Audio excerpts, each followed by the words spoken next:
Në 65 qendrat e votimit në Bashkinë Gjirokastër, numrin më të lartë të votave e ka marrë kandidati socialist Piro Dhima me 819 më tepër kundrejt Tërmet Peçit, i cili kryeson në rang qarku me 9468 të tilla.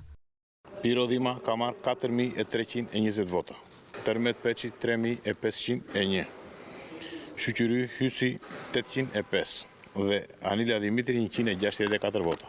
Ndërsa në listën e hapur të koalicionit për Shqipërinë madhështore, kandidatët renditen.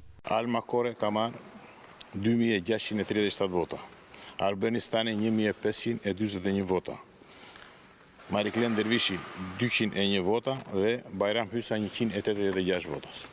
Procesi i numërimit të votave, por edhe ai i votimit në gjithë territorin e Bashkisë Gjirokastër kaloi qetë dhe pa problematika.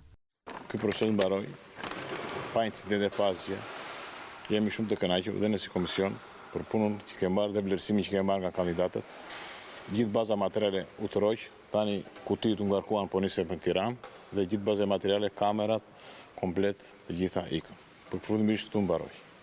16517 zgjedhës morën pjesë në zgjedhjet e 11 majit nga Bashkia e Gjirokastrës, vota e të cilëve shkoi 9722 për Partinë Socialiste dhe 5255 për Partinë Demokratike dhe Aleancën për Shqipërinë Madhështore.